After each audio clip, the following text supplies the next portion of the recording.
মূল্যবান অতীব গুরুত্বপূর্ণ একটা পয়েন্ট হচ্ছে যে কি কমিউনিকেশন, হ্যাঁ, যোগাযোগ, মানে যোগাযোগ স্থাপন করা, পারস্পরিক যোগাযোগ স্থাপন করা। যোগাযোগ বলতে আপনি কার সাথে যোগাযোগ স্থাপন করবেন এখানে?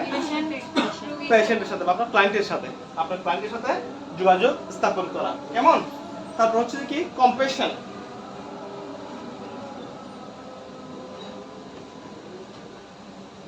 কম্প্যাশন, কম্প্যাশন মানে কি? কম্প্যাশন তো কি? হ্যাঁ, কম্প্যাশন তো কি? জানি না। ধৈর্য, ধৈর্য, হ্যাঁ। Empathy and compassion are at the core of care giving. হ্যাঁ, এমপ্যাথি এবং কম্প্যাশন হচ্ছে যে কি কেয়ার গিভিং এর একটা কোর পয়েন্ট। হ্যাঁ, care givers with their skill can understand and connect with the emotion and experience of those they are for, they care for, by putting themselves in the shoes of the individual. Caregivers can provide comfort, support and reassurance, reassurance. তাহলে কম্প্যাশনটা হচ্ছে কি ধৈর্য, হ্যাঁ, বা একটা empathy, হ্যাঁ, একটা সহানুভূতি, হ্যাঁ, বা একটু আগিয়ে নিয়ে আসা। যেমন আপনার client, empathy and compassions are at the core of care giving. Care givers with this skill can understand and contact with the emotion and experience of those the care for, by putting themselves in the shoes of the individual. Caregivers can provide a comfort, support and reassurance. এটা কি বলছে? এখানে বলছে কি compassion যে কথাটা বলা হচ্ছে ওটা হচ্ছে যে কি মানে কেয়ারগিভার যে পেশেন্টকে সেবা প্রদান করবে, হ্যাঁ, তার দুঃখে তাকে দুঃখী হতে হবে, মানে সহমর্মিতা থাকতে হবে। অ্যাজ ফর এক্সাম্পল কিরকম? যেমন কি ধরনের শু পরলে আপনার ক্লায়েন্ট কমফোর্ট ফিল করবে, হ্যাঁ, সেটা কিন্তু আপনি ঠিক করে দেবেন। ওকে, সেটা কিন্তু আপনি ঠিক করে দিবেন। যেমন আমাদেরকে অনেক সময় কি হয় ব্যাক শোর, ব্যাক শোর, ব্যাক শোর, প্রেসার শোর, না ব্যাক শোর, ব্যাক শোর, প্রেসার শোর, ব্যাক শোর, ব্যাক শোর, প্রেসার শোর, তিনটা কিন্তু হচ্ছে যে তিনটা হচ্ছে কি একই জিনিস, ঠিক আছে? তাহলে আমার যখন ব্যাক শোর হয়, পিছনে ঘা হয়ে যায়, কাদের পিছনে ঘা হয়? লং লাইন পেশেন্ট, হ্যাঁ, যারা দীর্ঘদিন ধরে বিছানায় শুয়ে থাকবে ওদের কিন্তু ব্যাক শোর হয়। তো এই ব্যাক শোরটা হলে ব্যাক শোরটাকে প্রিভেন্ট করা বা রিহ্যাবিলিটেশন করার দায়িত্ব কিন্তু একজন কেয়ারগিভারের। কিভাবে এটা আপনি পুনর্বাসন করতে পারেন, ঠিক আছে?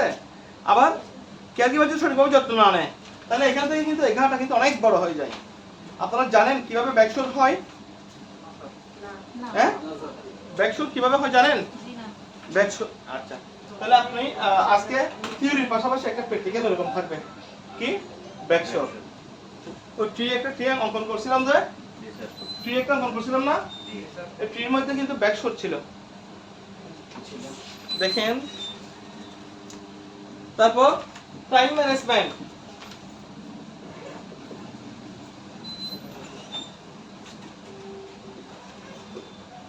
টাইম ট্রির মধ্যে ছিল ব্যাকশোর, ব্যাকশোর ছিল, হ্যাঁ, ব্যাকশোর বা প্রেসার শোর ছিল না, ব্যাকশোর ছিল, ব্যাকশোর, ব্যাকশোর, প্রেসার শোর। আচ্ছা, তাহলে এটাও কিন্তু হয়তো শুকনো পাতার মতো পড়ে গেছে ওই ট্রি থেকে, হ্যাঁ। তাহলে টাইম ম্যানেজমেন্ট, হ্যাঁ, বেসিক নলেজ, যেগুলোর প্রতি বেসিক নলেজ থাকতে হবে কার? কেয়ারগিভারের। কি নাম আপনার? হ্যাঁ, বুঝি নাই। অয়ন রায় দেব। দীপ, দীপ, দীপ, ডিএপি, দীপ, দীপ,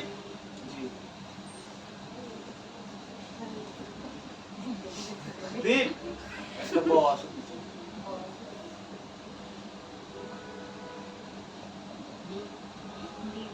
কোনটা দ্বীপ?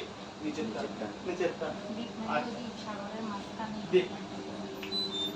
দ্বীপ আর হচ্ছে বদ্বীপ। হ্যাঁ, ভালো। দ্বীপ। দ্বীপ কাকে বলে? দ্বীপ হচ্ছে প্রদ্বীপের যেটা সেটা। হ্যাঁ, মানে বাতি। এই দ্বীপ তো বাতি না। এটা হচ্ছে আইল্যান্ড। হ্যাঁ, আইল্যান্ড। আইল্যান্ড। আইল্যান্ড বা দ্বীপ কাকে বলে? চারপাশে পানি, মাঝখানে যদি স্থল। স্থল, তাহলে সেটা হচ্ছে দ্বীপ। দ্বীপ। ঠিক আছে?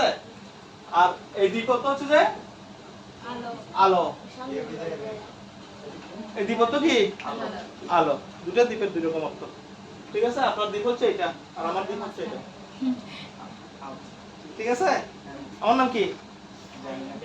জানি না দ্বীপ। জানি না বলতে হবে? আমার নাম হচ্ছে জানি না দ্বীপ। আর আপনার নাম হচ্ছে জানি দ্বীপ। ঠিক আছে? আপনার নাম কি? দ্বীপ। আপনার নাম কি? Yes. ওই জন্য তো বলছি আমার নাম হচ্ছে দ্বীপ। দ্বীপ, দীপঙ্কর, দীপঙ্কর। রুদ্র। আপনি আলো না সাগর? দীপঙ্কর, রুদ্র। আমার নাম অর্থ কিন্তু খুব সুন্দর। একজনের চর আরেকজনের। হ্যাঁ, আরেকবার বলবেন পুরো নামটা কি বলবেন? আমার নাম অর্থ কিন্তু খুব সুন্দর।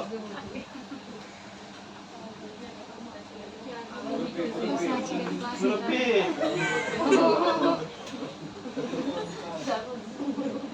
রুদ্র। দীপত্ব হচ্ছে কি? আলো। আলো। অনুসরণ হচ্ছে যুক্তবর্ণ। পরত্ব হচ্ছে সূর্য। রুদ্র অর্থ হচ্ছে তীক্ষ্ণ। ঠিক আছে? আমার নামের অর্থ কিন্তু খুব সুন্দর। তীক্ষ্ণ সূর্যের আলো। খুব সুন্দর। তীক্ষ্ণ সূর্যের আলো। I feel proud. কি বলে আমি এটা দিয়ে প্রাউড ফিল করি। কোথাও বলতে গেলে এটা খুব সুন্দর করে বলতে পারি এজন্য। ঠিক আছে? জি। আর দ্বীপ কিন্তু দ্বীপ বলতে হবে। আপনার নামের অর্থ কিন্তু ওই আলো না। আপনার নামের অর্থ হচ্ছে যে আইল্যান্ড। আইল্যান্ড। দ্বীপ। সাগরের দ্বীপ। এই জন্য জিজ্ঞেস করছি এটা। আচ্ছা, তাহলে basic knowledge of care giver. Basic knowledge of care giver. আমি কেয়ার গিভার পড়তে আসছি এখানে। হ্যাঁ, কেয়ার গিভার পড়তে আসছি। আমার কেয়ার গিভারের বেসিক যে নলেজগুলো থাকা দরকার। হ্যাঁ, এটার মধ্যে কি কি থাকা দরকার বলতো? আমি তিনটের কথা বলছি। টাইম ম্যানেজমেন্ট, হ্যাঁ। কমিউনিকেশন, হ্যাঁ, passion, compassion, compassion, compassion. Compassion মানে হচ্ছে যে ধৈর্য আর সহানুভূতি। হ্যাঁ, সহানুভূতি। আপনি একটা কাজ করতে গেলেন, আপনি তাড়াহুড়ো করে এটা করতে পারবেন না। ঠিক আছে? খুব স্লোলি এবং খুব বেশি স্লোলিও না, আবার মানে ধৈর্য সহকারে আপনাকে কাজ করতে হবে, যে কোনো কাজ। তো আজকে আপনাদের এই থিওরির সাথে একটা প্র্যাকটিক্যাল থাকবে। আমি প্রতিবারের মতোই থিওরির সাথে একটু প্র্যাকটিক্যাল আলোচনা করার চেষ্টা করি আপনাদেরকে, কারণ আগাই নেওয়ার জন্য। হ্যাঁ, কারণ একটা জিনিস যদি আপনি হঠাৎ করে একবার শুনেন, হ্যাঁ, ওটা সম্পর্কে আমাদের একটা মানে কিরকম একটা ধারণা জন্মে একবার শুনলে। কিন্তু যদি একটা জিনিস বারবার শুনেন, তাহলে ওটা শুনতে শুনতে এটা অর্ধেক কিন্তু শেখা হয়ে যায়। আমাদের এটার সাথে আজকে যেটা থাকবে, আমাদের এটার সাথে যেটা থাকবে ওটা হচ্ছে কি? ব্যাকশো। ব্যাকশো। হ্যাঁ, ব্যাকশো মানে পিছনে যেটা ঘা হয়ে যায়। ঠিক আছে? এক। তারপরে টাইম ম্যানেজমেন্ট।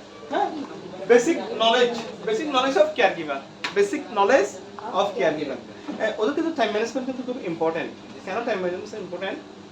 কে বলতে পারবে দেখি? টাইম ম্যানেজমেন্টটা কেয়ার গিভারের জন্য কেন ইম্পর্টেন্ট?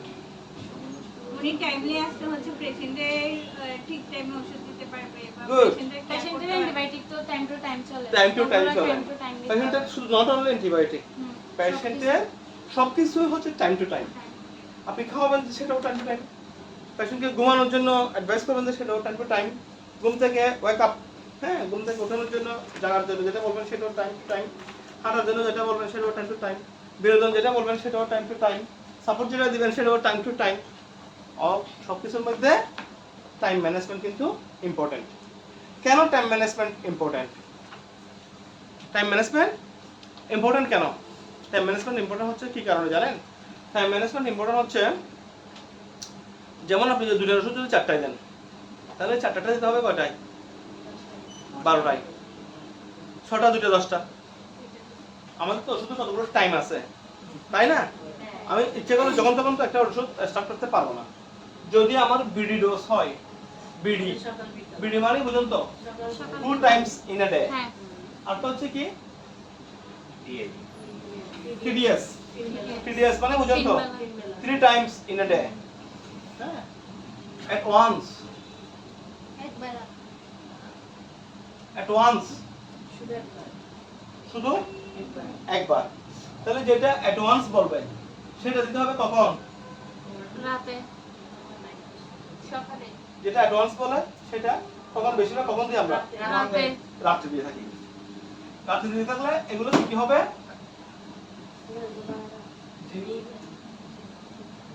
এরকম হবে না? জি আচ্ছা। আর যেটা টিডিএস দিয়ে বলি সেটা দিয়ে কি হবে? 1 + 1 + 1 1। আর যেটা বিডি দিয়ে বলি সেটা দিই 1 + 0 + 1 1। 1 + 0 + 1 1। ঠিক আছে? তাহলে এই টার্মগুলো কিন্তু আমাদের ট্যাবের সাথে সঙ্গতি রেখে। এখন আমি বিডি বললাম, এই বিডিটা কটা থেকে শুরু হয়? বিডি শুরু হয় কটা থেকে? হ্যাঁ, গুড। দীপ খুব সুন্দর বলছে, 6টা থেকে। 6 am, আরটা হচ্ছে 6 pm। ক্লিয়ার? একটা হচ্ছে 6 am, আরটা হচ্ছে 6 pm। ওকে? আর টিডিএস হলে 6 to 10, 6টা 12টা 6টা 2টা 10টা। আর যদি at once হয় তাহলে 10টা রাতে। ঠিক আছে? তাহলে তিনটার ফরম্যাট তিন রকম না? তিনটার ফরম্যাট তিন রকম না? তিন রকম? জি তিনটার ফরম্যাট 3 রকম। তিন রকম। ঠিক আছে? হ্যাঁ, তাহলে এখন আমাদের ডোজ এরিয়াগুলো চলে গেছে। এখন কি চলে আসছে? সময় চলে আসছে। এই সময় থেকে আমরা আমাদের বুঝতে হবে কি 6টা 2টা 10টা মানে 3 বার, আর এটা 10টা একবার, আর এটা 2 বার। তাহলে এখন কোনো কারণে যদি আমি 6টার ওষুধ এটা যদি 9টায় দিই বা 8টায় দিলাম, ঠিক আছে? তাহলে দুটোটা কটা যাবে? 60টা বাজে হ্যাঁ, 8 ঘন্টা পর 4টায় যাবে। বাদ দিতে ভুলে গেছে বাবা। হ্যাঁ, আর 10টা 12টায় যাবে। ভুলে গেলে স্যার ঠিক আছে? তাহলে এখানে 6টার সময় একটা ওষুধ আছে না? এখানে 6 pm এর সময় আরেকটা ওষুধ আছে। তাহলে এই ওষুধটা আর এই ওষুধটার মধ্যে গ্যাপ হচ্ছে কতক্ষণ? 2 ঘন্টা। কিন্তু এটা কি 2 ঘন্টা গ্যাপ হওয়ার কথা ছিল? না 4 ঘন্টা গ্যাপ থাকার কথা ছিল। সেখানে এটা টাইমটা 2 ঘন্টায় কমে আসছে। তাহলে একটা ওষুধের সাথে আরেকটা ওষুধ কি হবে?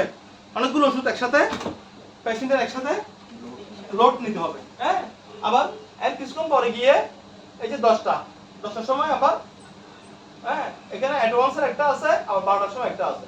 যদি কোনো কারণে এটা দেরি করে ফেলে তাহলে এটা কি হচ্ছে? 12টার সময় চলে যাচ্ছে, 10টার সময় 12টার সময় কাছাকাছি সময়ে চলে যাচ্ছে। ঠিক আছে? তো এই কারণে আমাদের টাইম ম্যানেজমেন্টটা খুব ইম্পর্টেন্ট। হ্যাঁ, বিশেষ করে ড্রাগ অ্যাডমিনিস্ট্রেশনের ক্ষেত্রে, ড্রাগ অ্যাডমিনিস্ট্রেশনের ক্ষেত্রে টাইম ম্যানেজমেন্টটা খুব ইম্পর্টেন্ট। তাহলে আমাদের বেসিক নলেজ যেগুলো হবে এগুলো হচ্ছে কমিউনিকেশন, কম্প্যাশন, টাইম ম্যানেজমেন্ট। আরটা হচ্ছে পেশেন্স। হ্যাঁ, পেশেন্স, পেশেন্স তো ধৈর্য। হ্যাঁ, পেশেন্স ধৈর্য, ধৈর্য ধারণ করতে হবে। তারপর আরটা হচ্ছে ফিজিক্যাল স্ট্রেংথ, ফিজিক্যাল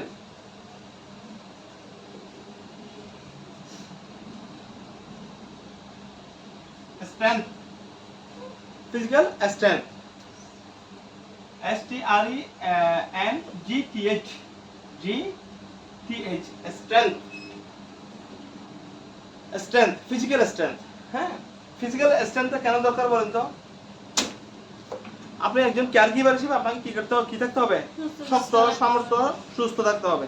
আপনি যদি উইক হয়ে যান, আপনি যদি দুর্বল হয়ে যান, আপনি যদি হাঁটতে যদি পড়ে যান, তাহলে আপনি আরেকজনকে কিভাবে সেবা করবেন? ঠিক আছে? আর আমার কেয়ারগিভারের বেশি, সবচেয়ে বেশি ফিজিক্যাল স্ট্রেংথটা বেশি ইম্পর্টেন্ট। কেন বেশি ইম্পর্টেন্ট? যেমন মনে করেন উনি এখানে বসে আছে, কি নাম আপনার? আব্দুর রাজ্জাক সাহেব। আব্দুর রাজ্জাক সাহেব এখানে বসে আছে। আমি মনে করছি উনি উঠতে পারতেছে না। ঠিক আছে? তো উঠতে পারতেছে না, এখন আমাকে কি করতে হবে, আমাকে ওনাকে উঠাইতে হবে। হ্যাঁ, এটা কিন্তু আমার কাজের একটা অংশ, ঠিক আছে? বসেন, আপনি বসেন। হ্যাঁ, তাহলে উনি উঠতে পারতেছে না, ঠিক আছে? তাহলে ওনাকে উঠানো এটা আমার কাজের একটা অংশ। এই অংশটা আমরা পরে, আপনারা যখন পড়বো তখন আমরা যাব। কিন্তু আমি মাঝে মাঝে একটু ডিসকাস করতেছি কেন, যাতে টার্মগুলো আপনাদের মনে থাকে। এই টার্মটা হচ্ছে যে লিফটিং অ্যান্ড শিফটিং। ট্রির মধ্যে দিছিলাম লিফটিং অ্যান্ড শিফটিং, খুব ইম্পর্টেন্ট। এখান থেকে কিন্তু অনেকগুলো প্রশ্ন আসে, লিফটিং অ্যান্ড শিফটিং। এখন আমি যদি নিজে যদি কোমর ব্যথা হয়, আমি যদি নিজে যদি হাঁটতে না পারি, আমি ওনাকে কেমন আব্দুল্লাহ সাহেবকে কেমন উঠাবো? হ্যাঁ, আমার কোমর ব্যথা, আমি হাঁটতে পারতেছি না, তাহলে আমি আব্দুল্লাহ সাহেবকে উঠাতে পারবো? পারবো না। আব্দুল্লাহ সাহেবকে উঠানোর জন্য আমাকে কি করতে হবে? স্ট্রং থাকতে হবে। Caregiver always strong, physical strength, physical strength থাকতে হবে, ঠিক আছে? ঠিক আছে না? আচ্ছা, তাহলে আমি আব্দুল্লাহ সাহেবকে কেমন উঠাবো? আব্দুল্লাহ সাহেব উঠাতে গেলে আমাকে কিছু প্রসিডিউর মেনটেন করতে হবে, ঠিক আছে? ওটা হচ্ছে কি, উনি হচ্ছে, আমার ওজন হচ্ছে মনে করুন 60 কেজি, আর ওনার ওজন হচ্ছে 80 কেজি, ঠিক আছে? তাহলে আমি কেমন উঠাবো? সম্ভব? সম্ভব না। সাধারণত ওজন যতটুকু হবে তার চেয়ে কম ওজনের ভার উত্তোলন করা সহজ, তার চেয়ে বেশি ওজনের ভার উত্তোলন করা কঠিন হয়ে যায়। এই কঠিন কাজকে সহজ করার জন্য আমাদেরকে কিছু কৌশল অবলম্বন করতে হবে। এই কৌশলের মধ্যে আমার আছে কি, সিট বেল্ট। একটা বেল্ট আছে, আমরা যখন গাড়িতে বসি তখন একটা বেল্ট পরি না, সিট বেল্ট পরি না? এরকম পেশেন্টকে যখন আমি লিফটিং করতে যাব তখন আমাকে একটা বেল্ট কোমরের মধ্যে দিতে হবে। দেওয়ার পরে তারপর আমি পা দুটো সোজা করে রাখতে পারবো পেশেন্টকে, এবং আমার পাটা দিব এরকম করে দিব, যাতে দেখেন এরকম করে দিব যাতে স্লিপ খেয়ে পরে না যায়। হ্যাঁ, আবার আমার পাটা একটু ভাঁজ করতে হবে আমার, ঠিক আছে? আমি পাটা ভাঁজ করবো, তারপরে যে ওনার হাত দুটো কি করবো, আমার হাতের উপর, আমার কাঁধের উপর দিব, ভর দেবো, ভর দেবো, ঠিক আছে? তারপর হাতের মধ্যে আমি কি করছি, পায়ের মধ্যে এখানে একটা সাপোর্ট দিছি না, যাতে পাটা পিছলে গিয়ে না পড়ে যায়, ঠিক আছে? তারপর ওনার এখানে বেল্ট আছে না, এই যে বেল্ট, এই বেল্ট ধরতে হবে, শক্ত করে ধরতে হবে, বেল্ট ধরে তারপর আমি চাপ দিব। আর এটা উঠাবো, আমাকে যে উঠাবো, উঠানোর সময় আমাকে 3টা কন্ডিশন বা স্টেপ ফলো করতে হবে। কি? আমি এমনি উঠেন বললে উঠবে না, আমি বলবো রেডি 1 2 3, আপনাকে আগে টিচ দিতে হবে যে আমি যখন 3 বলবো, 3 বলার সাথে কিন্তু আপনি উঠে যাবেন, তাহলে কিন্তু সাপোর্ট হবে, ঠিক আছে? উঠাবো, উঠানোর পর এখন আমি ওকে এখান থেকে উঠাইছি, উঠানোর পর এখন কোথায় নিব? বেডে নিব বা ফুল চেয়ারে বসাবো। হ্যাঁ, বসানোর কাজটা আমি ওভাবে সম্পাদন করব, কেমন? আচ্ছা, তাহলে আমি দর্শি কোথায় দেখছেন? জীবনে নড়তে পারবে? দর্শি কোথায় দেখছেন? দেখেন, জীবনে নড়তে পারবে? আর পড়তে পারবে? হ্যাঁ, পড়তে পারবে না। তাহলে ওই ধরনের বেল্ট আছে, আমাদের কি করতে হবে? বেল্টগুলো ইউজ করতে হবে। This is one kind of practical. হ্যাঁ, এটা হচ্ছে একটা প্র্যাকটিক্যাল। এটা কিন্তু আপনাদেরকে পরীক্ষায় জিজ্ঞেস করবে। হ্যাঁ, কিভাবে আপনি পেশেন্টকে লিফটিং করবেন, ঠিক আছে? তাহলে অবশ্যই প্র্যাকটিক্যাল দেখানো হবে, অনেকগুলো প্র্যাকটিক্যাল ক্লাস হবে আমাদের। আমি একটু টাচ দিচ্ছি কেন, যাতে আপনারা বিষয়গুলো সম্পর্কে একটু জানেন। ওই যে একটা ট্রি আঁকছিলাম না, ট্রির মধ্যে কিন্তু লিফটিং শিফটিং ছিল, ব্যাক শট ছিল না, ব্যাক শটটা অ্যাড করে নেবেন, ব্যাক শট, ঠিক আছে? তাহলে আরেকটা হচ্ছে যে কি, ফিজিক্যাল স্ট্রেংথ। এখন বুঝতে পারছেন ফিজিক্যাল স্ট্রেংথ কি দরকার? এখন ওনাকে তুলতে গেলে আমি পড়ে যাই, হবে? ওনাকে তুলতে গিয়ে আমি সব পড়ে গেলাম, উনি আমার গায়ে উপর পড়লো, হ্যাঁ, তাহলে অবস্থাটা কিরকম হবে? তাহলে অবস্থা কিরকম হবে? 12টা বাজে না? হ্যাঁ, কে আর কি বলে চাকরি থাকবে?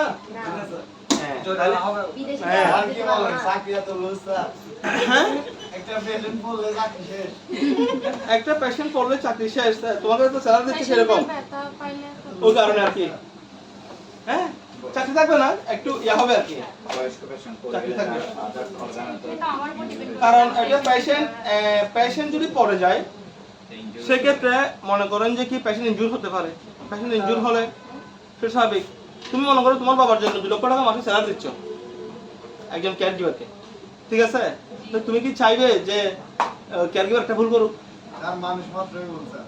মানুষ মাত্রই ভুল, সেটা ঠিক আছে, কিন্তু সব ক্ষেত্রে কিন্তু ভুল করা যাবে না। কিছু কিছু ক্ষেত্রে কনসিডার করা যায়, কিছু কিছু ক্ষেত্রে কনসিডার করা যায় না। মানুষ মাত্রাই ভুল, তাই বলে ডায়ামিন পেনিসিলিন তুমি আবি দিয়ে দিবা? হ্যাঁ, তুমি একটা রোগীকে ডায়ামিন পেনিসিলিন ইনজেকশন আইভি দিয়ে দিলা, হ্যাঁ, তাও বলা যে মানুষ মাত্রাই ভুল স্যার। ঠিক আছে, হবে হবে। তাহলে এরকম অনেকগুলো টপিক আছে, অনেকগুলো টার্ম আছে যেগুলোতে আপনার ভুল কমাতে হবে। তারপর হচ্ছে কি ফ্লেক্সিবিলিটি, ফিজিক্যাল স্ট্রেংথ থাকতে হবে। তাহলে বোঝা গেছে, ফিজিক্যাল স্ট্রেংথ অবশ্যই দরকার, মানে স্ট্যামিনা থাকতে হবে। হ্যাঁ, তারপর হচ্ছে যে ফ্লেক্সিবিলিটি, ফ্লেক্সি BILITY। রায়হান বলো তো ফ্লেক্সিবিলিটি অর্থ কি? ফ্লেক্সিলোড, না স্যার পেট আসতে মুখ আসতে হ্যাঁ, মুখ আসতে না। ফ্লেক্সিবিলিটি, ফ্লেক্সিলোড বলি না আমরা, ফ্লেক্সিলোড বলো না, ফ্লেক্সি, স্যার ভারসাম্য রক্ষা করা। হ্যাঁ, ফ্লেক্সি, ফ্লেক্সি মানে হচ্ছে যে নমনীয়তা। হ্যাঁ, ফ্লেক্সিবিলিটি তো কি? নমনীয়তা। পেশেন্ট একটা কথা বললো, ওই রায়হানের মতো বললো তুমিও, মানুষ মাত্রাই ভুল। আপনি পড়ছেন আমাকে কিসে, আপনি পড়ছেন তো কিসে, হ্যাঁ, ওটা তারা যান, হবে হবে না। যদি বা ভুল এরকম পড়ে যায় তাহলে এক্সকিউজ বলতে হবে, sorry, I am extremely sorry, হ্যাঁ, আই এম মানে খুব উইক, এটা বলতে হবে। ওকে আপনার ভাষা ফার্স্ট ল্যাঙ্গুয়েজ দিয়ে বোঝাতে হবে যে আমি আসলে খুব উইক, এটা আমি অনাকাঙ্ক্ষিত হয়ে গেছে, এটার জন্য আমি আসলে আন্তরিকভাবে খুবই দুঃখিত, আমি লজ্জিত, আমি অপরাধী। ঠিক আছে, হ্যাঁ, এটা বলতে হবে। এটা বলতে হবে কিভাবে?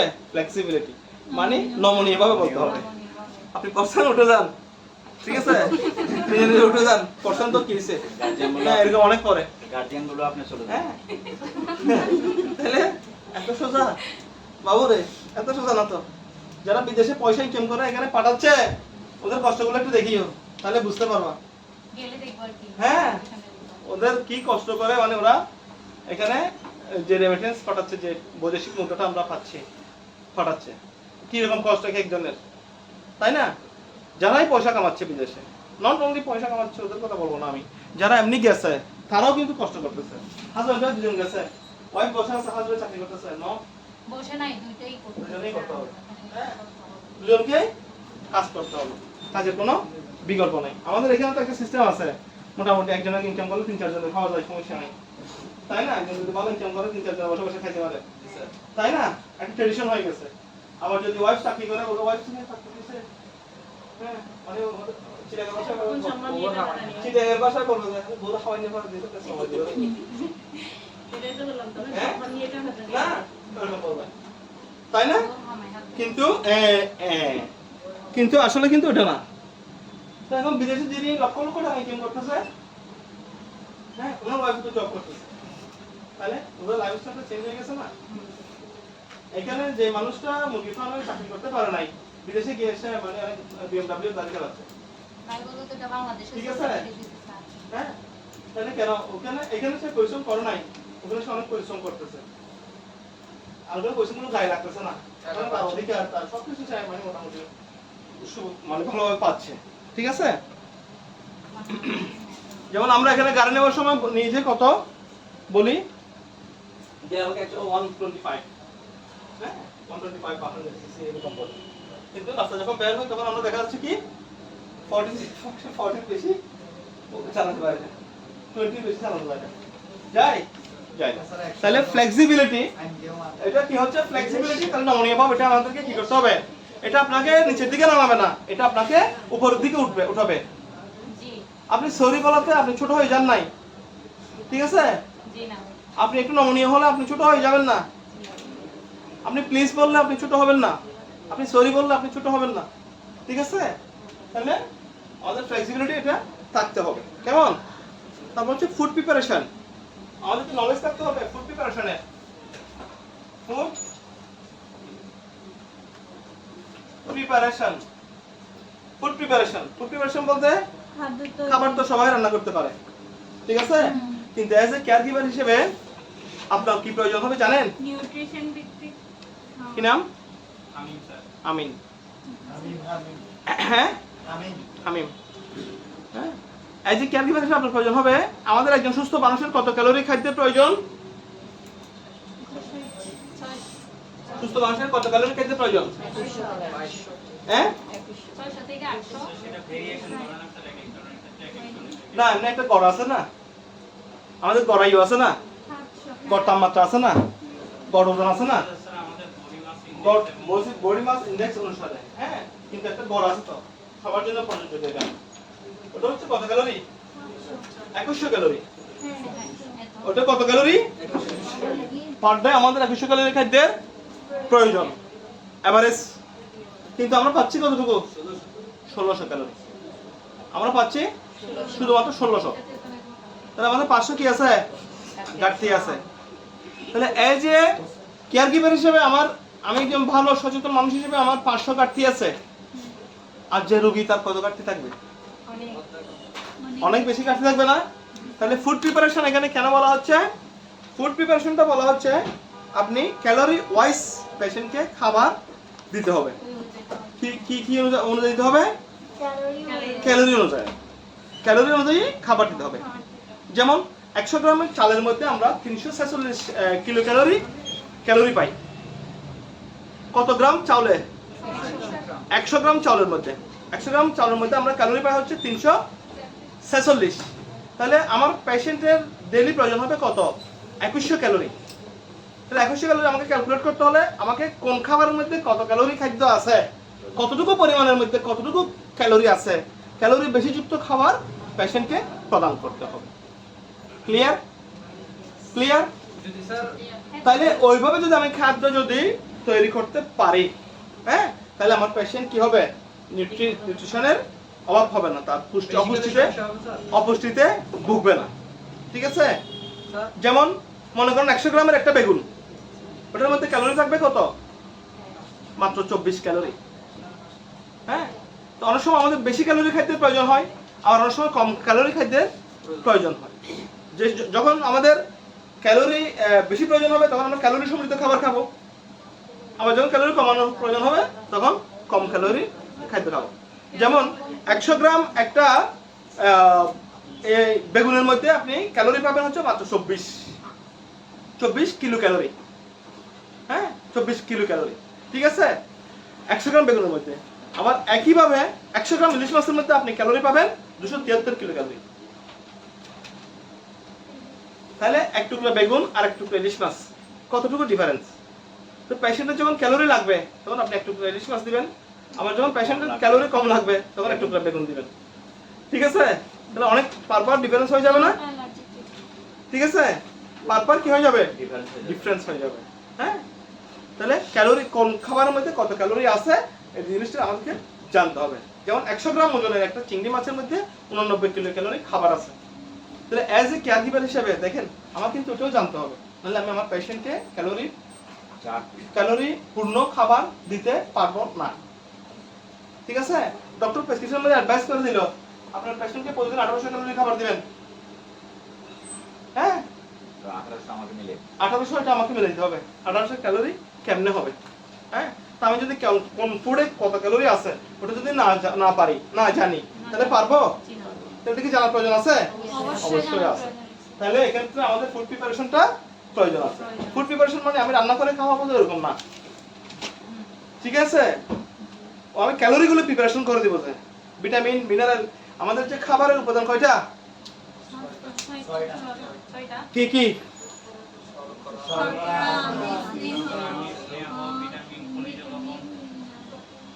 আর কি? আরেকটা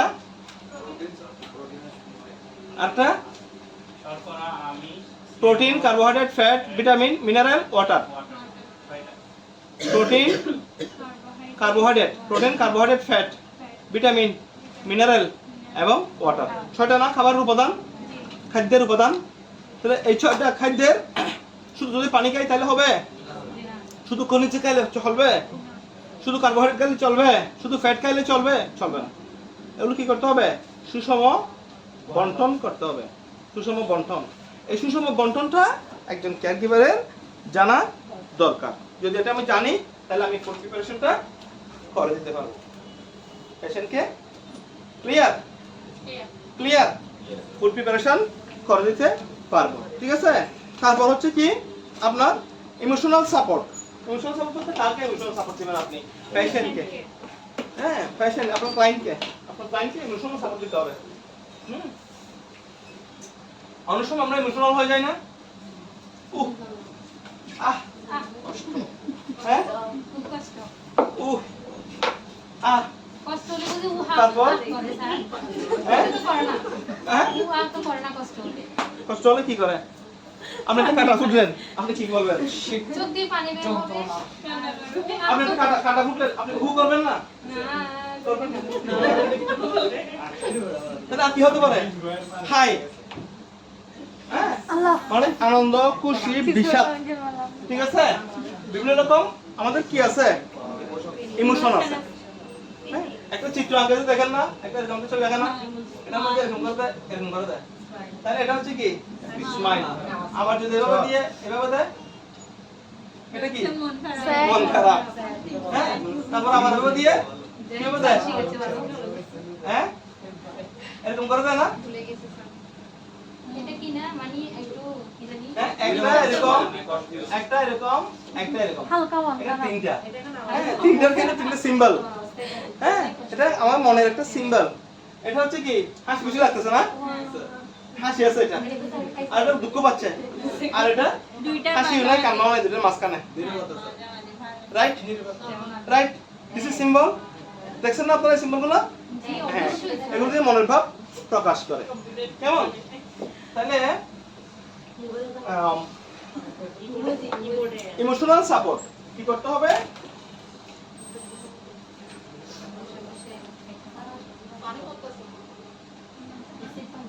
আশীর্বাদ।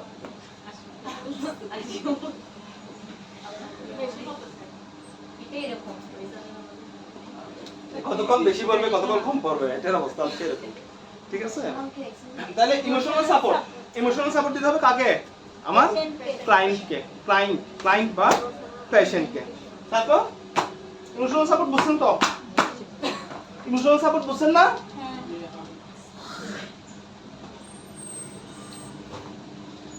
হাউসকিপিং।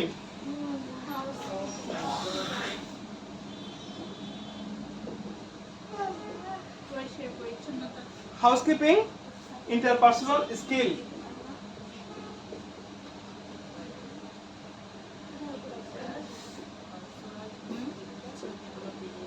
Interpersonal skill. হাউসকিপিং মানে আমরা কোনগুলো বুঝি? গৃহ পরিষ্কার গৃহ গৃহ সংক্রান্ত কাজগুলো। হ্যাঁ, পরিষ্কার পরিচ্ছন্ন রাখা। ঠিক আছে? এখন ওনার গৃহ কেন আমি পরিষ্কার রাখবো? মনে একটা প্রশ্ন আছে না? আমি আসছি কেয়ার গিভারের কাজ করতে, আমি ওনার গৃহ পরিষ্কার করতে আসছি? জি না। জি না? হ্যাঁ হ্যাঁ, আমি ওনার গৃহ পরিষ্কার করতে আসছি। গৃহ পরিষ্কার বলতে কোনগুলো? আমার সাথে রিলেটেড যেগুলো। আমার পেশেন্ট এখানে আছে, এখানে দেখতেছি আমি পানি। হ্যাঁ, আমার পেশেন্ট পা যেখানে দিচ্ছে সেখানে পানি। তাহলে আমার পেশেন্ট তো নিচে পানি দিতে পানি দিতে পারবে না। আমার পেশেন্ট এখানে বসছে, এখানে ওটা তো করব। এসি একটা চলতেছে। হ্যাঁ, এই চলতেছে, খুব ঠান্ডা হয়ে যাচ্ছে। তাহলে আমার পেশেন্টের সাথে আমাকে কি করতে হবে? আমার রুমের আমার পেশেন্ট যেখানে থাকবে রুমের এটা আমাকে সারাউন্ডিং এরিয়াটা কি রাখতে হবে? পরিষ্কার পরিচ্ছন্ন রাখতে হবে এবং রাখার জন্য অ্যাডভাইস দিতে হবে। কাকে অ্যাডভাইস দিব? গৃহ পরিচারিকা আছে না? গৃহ পরিচারিকা, ক্লিনার থাকলে, গৃহ পরিচারিকা থাকলে ওদেরকে আমরা অ্যাডভাইস করব। ঠিক আছে? এরপর হচ্ছে ইন্টারপার্সোনাল স্কিল। ইন্টারপার্সোনাল স্কিল বলতে হচ্ছে ব্যক্তিকেন্দ্রিক দক্ষতা। হ্যাঁ, ইন্টারপার্সোনাল স্কিল। আমরা বলি না ইন্টারপার্সোনাল রিলেশনশিপ। হ্যাঁ, ইন্টারপার্সোনাল রিলেশনশিপ থাকলে কিন্তু সবকিছু সম্ভব, তাই না? যদি ইন্টারপার্সোনাল রিলেশনশিপ থাকে সবকিছুই সম্ভব না? আপনার সাথে আমার একটা ভালো রিলেশন আছে, ঠিক আছে? তাহলে আমি ভুল বললে, আমি যদি একটা ভুল করি, হ্যাঁ, সেটা আপনি মিনিমাইজ করতে পারবেন। আমি যদি ছোট ভুল করি, এটাকে আপনি আরো মিনিমাইজ করতে পারবেন। আবার আপনার সাথে আমার ইন্টারপার্সোনাল রিলেশনশিপ নাই, আমি যদি একটা ছোট ভুল করি, এটাকে আপনি বড় করতে পারবেন। ঠিক আছে? ওই যে পড়ে যাওয়ার মতো আর কি, পেশেন্ট পড়ে গেছে, আমি অসুস্থ, আমি হয়তো দাঁড়াতে পারতেছি না, আমি আমার পেশেন্ট নিতে পারি, পেশেন্ট পড়ে গেছে, সো হ্যাঁ, তো এটা যদি আমি করতে পারি, আসলে এটা আমার থেকে পাই গেছে। হ্যাঁ তারপর সাথে আমাদের ইন্টারপার্সোনাল যদি ভালো থাকে হ্যাঁ ইন্টারপার্সোনাল যদি ভালো থাকে তাহলে আমি বলবো যে হ্যাঁ আসলে তো উনি বুঝতে পারে না এটা পড়ে গেছে হ্যাঁ ঠিক আছে এবারে দোষ না হ্যাঁ? যদি ভালো থাকে সম্পর্ক আর যদি ভালো থাকে ইচ্ছে করে ফেলে দিছে ইচ্ছে করে আমার দিকে ফেলে দিছে হ্যাঁ উল্টা হয়ে যাবে তো এক্ষেত্রে আমাদের ইন্টারপার্সোনাল যে নলেজ এবং ইন্টারপার্সোনাল রিলেশনশিপ ইন্টারপার্সোনাল স্কিল এটা প্রয়োজন আছে কি নাই অবশ্যই আছে। ইন্টারপার্সোনাল স্কিলে প্রয়োজন আছে আপনি যতই কিছু করেন না কেন জানার উপরে কোনো কিছু নাই সবকিছু জানতে হবে। জানার উপরে মানে কোনো জ্ঞান নেই আপনার টাকা পয়সা আছে কারিগরি টাকা পয়সা আছে ধনসম্পদ আছে এগুলো কিন্তু আপনাকে পাহারা দিবে না ওগুলো আপনাকে পাহারা দিতে হবে কিন্তু নলেজ হচ্ছে এমন একটা জিনিস যে আপনাকে সবসময় পাহারা দিবে নলেজটা আপনাকে পাহারা দিবে ঠিক আছে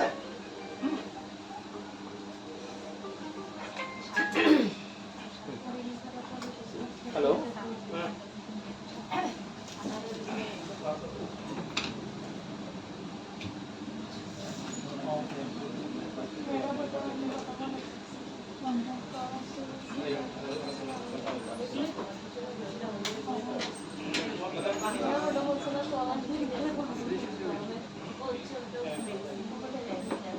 আচ্ছা হ্যাঁ ওই যে ট্রেনিং এর সময় আর কি আমিও ভুল করে কে একটা কল দিতে আনতো নাম্বার কল করে আমি ফার্স্ট ইয়ার ছিলাম বসে কথা বলে কে করে?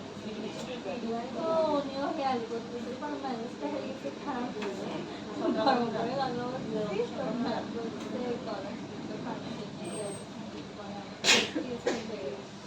বের হয়ে তারপরে কথা বলতে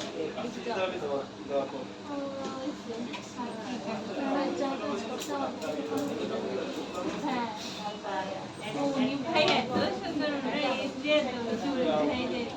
মানে আমরা ছবি করছি মানে মামা শুধু এটা শিখতে হবে অনেক ফর্সা শিখতে হবে শিখতে হবে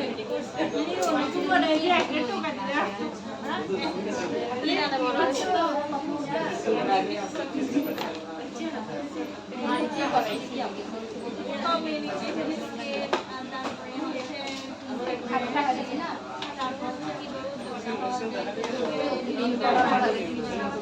ভালো আছে খারাপ অনেক ফিল করা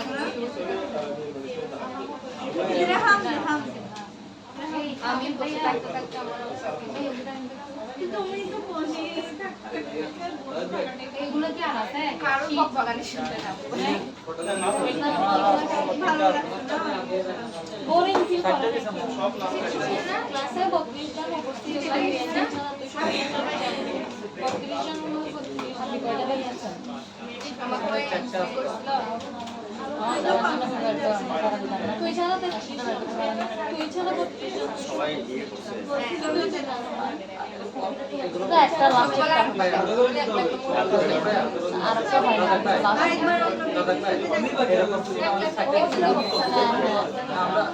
সিনিয়র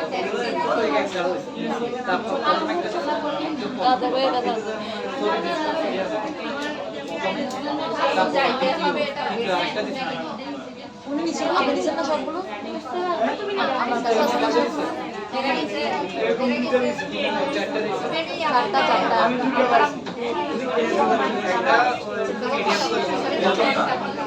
কি অবস্থা দেখো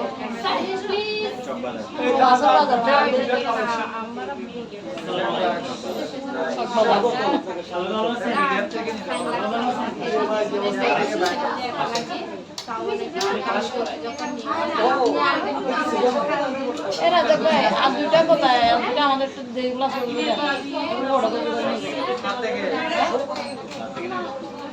আমি আর দুইটা ব্যালেন্স না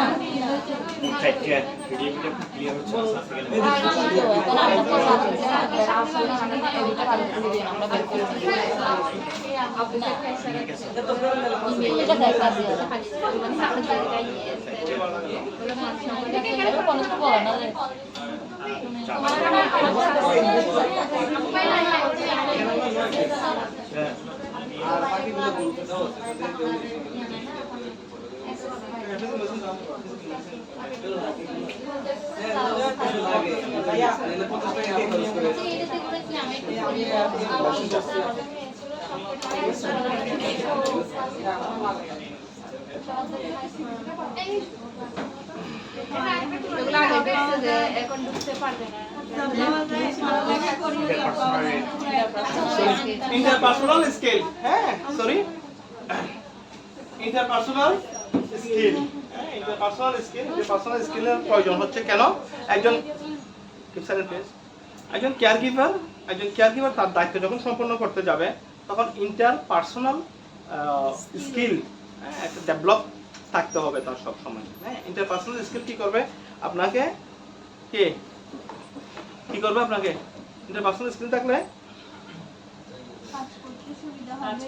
কাজ করতে সুবিধা হবে, ক্লায়েন্টের সাথে কাজ করতে সুবিধা হবে, তারপর যে কোনো একটা বিপদ থেকে আপনাকে রক্ষা করতে সাহায্য করবে, সাপোর্ট দিবে। ঠিক আছে? ইন্টারপার্সোনাল স্কিল, এটা যেমন দেন তো ইন্টারপার্সোনাল স্কিল, ইন্টারপার্সোনাল স্কিল। কোনো কারণে যদি পেশেন্টকে সকালে মেডিসিন দেওয়া না হয়, ইন্টারপার্সোনাল স্কিল, হ্যাঁ, যেমন মনে করেন আপনি ঘুমাচ্ছেন কোনো কারণে, ঠিক আছে? আপনার পেশেন্টের ওষুধ দিতে মনে, ঠিক আছে?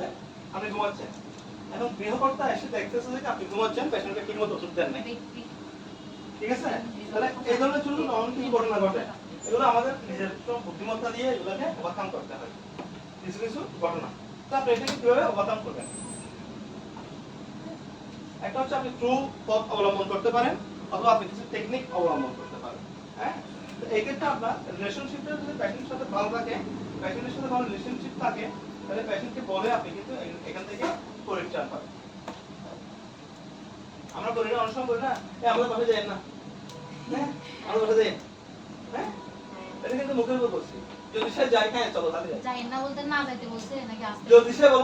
যদি সে বলে কি হ্যাঁ চলেন যাই, তাহলে যাবে। হ্যাঁ, কিন্তু আমি তো ওটার জন্য প্রিপারেশন ছিল না আমার।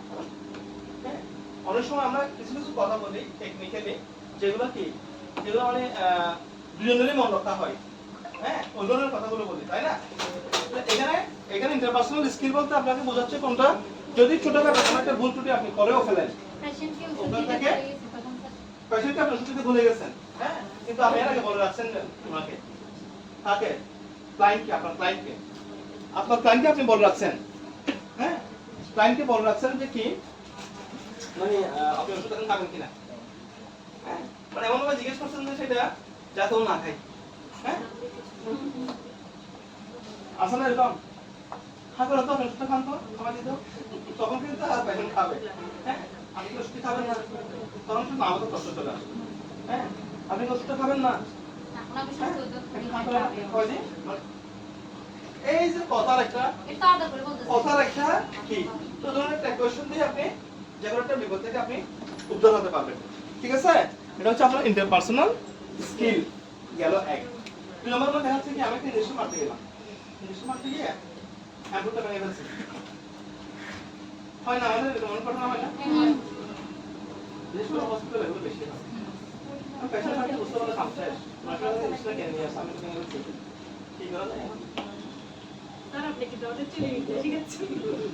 এটা আমরা শিখি না, শিখতে তো পারবো না না, আমি কি করা যায়? হচ্ছে available না, তুমি বুঝতে পারো। মানে একটু এটা আমি তো আগেই ফিক্স করে ফেলছি, আমি তো ফিক্স না করে এটা করা ছিল। হ্যাঁ হ্যাঁ, এই ফিক্সটা আগে আমরা করে ফেলছি, তাই না?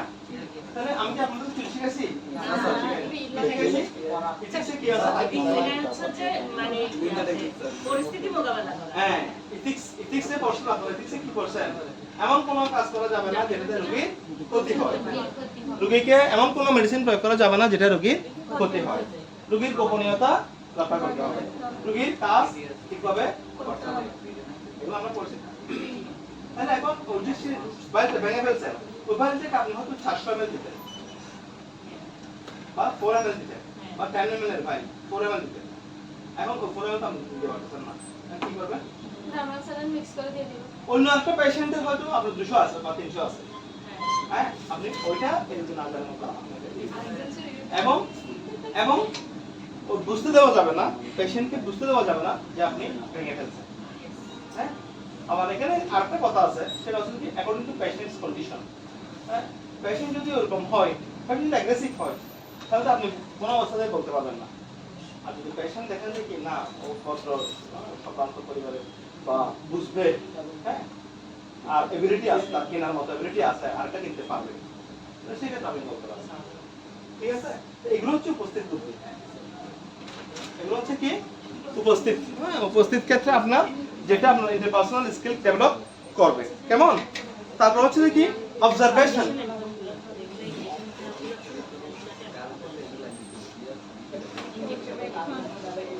অবজারভেশন আমরা সাধারণত মেডিকেল লাইনে এই অবজারভেশনকে 4টা ভাগে ভাগ করে থাকি, 4টা পার্ট দিয়ে অবজারভেশন করি। আগে বলছিলাম না আপনাদের? হ্যাঁ হ্যাঁ বলছে কে? উনি হ্যাঁ, অবজারভেশন 4টা পার্ট দিয়ে আমরা দেখে থাকি। হ্যাঁ, যে বলছে উনি বলেন তো তাহলে কি কি ওই 4টা ভাগ কি কি?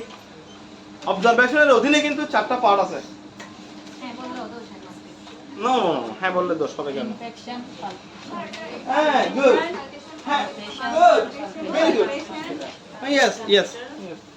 অবজারভেশন, আপনি যখন পেশেন্টকে অবজারভেশন করবেন, আপনার ক্লায়েন্টকে অবজারভেশন করবেন, তখন আপনি সবসময় 4টা পয়েন্ট মনে রাখবেন। একটা হচ্ছে ইন্সপেকশন। কি ইন্সপেকশন? ইন্সপেকশন মানে হচ্ছে তীক্ষ্ণভাবে দেখা। ইন্সপেকশন মানে কি তীক্ষ্ণভাবে দেখা। হ্যাঁ, আরেকটা হচ্ছে পালপেশন। পালপেশন মানে কি? কি নাম? নাজমুল সুদা। পালপেশন মানে কি বলেন? পালস দেখা। স্পর্শ করিয়ে দেখা। ঠিক আছে, পালস মানে হচ্ছে স্পর্শ করিয়ে দেখা। আর হচ্ছে পারকাশন। পারকাশন মানে কি? এরকম করো না ডাক্তার, আপনাকে শোনার পরে এরকম করো না, করে না কেন দেয়? অ্যাপ্লিকেশন ঢোকা যায় কেন? হোল, অ্যাপ্লিকেশনটা হোল। হোল মানে কি? হোল মানে কি? গর্ত, হোল। অ্যাপ্লিকেশন হোল আছে কিনা? হোল আছে কিনা মানে অ্যাপ্লিকেশন ফাঁকা আছে কিনা, হোল আছে কিনা এটা দেখার জন্য। কোনো ফ্লুইড আছে কিনা। আমরা বললে অনেক সময় আমাদের যখন পেট যখন ইয়া হয়ে যায়, তখন গ্যাস হয়ে যায়, তখন একটা আওয়াজ হয় না? ঠিক আছে, হ্যাঁ, আওয়াজ হয় না? পেটের ভিতরে সবসময় দেখবেন যে একটা শব্দ হয়, গুরুর কাটুর গুরুর কাটুর একটা শব্দ হবে। ঠিক আছে, তাহলে পালপেশন,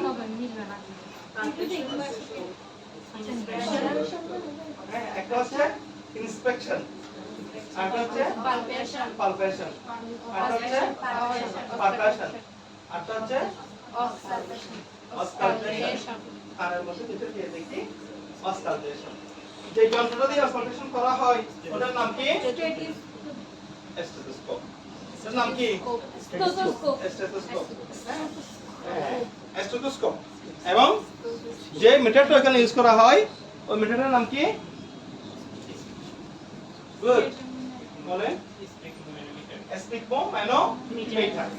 স্পিকোম্যানোমিটার। আমি চাচ্ছি যারা একজন জানে, যারা জানে না তারা যাতে সবাই এটা জানো। ঠিক আছে, কারণ একজন জানলে কিন্তু আমার সফলতা না, সবাই জানলে আমার সফলতা। একজনকে নিয়ে আমি সব বেরোতে চাই না, আমি সবাইকে নিয়ে লড়তে গেল সামনে, তাই না? Yes.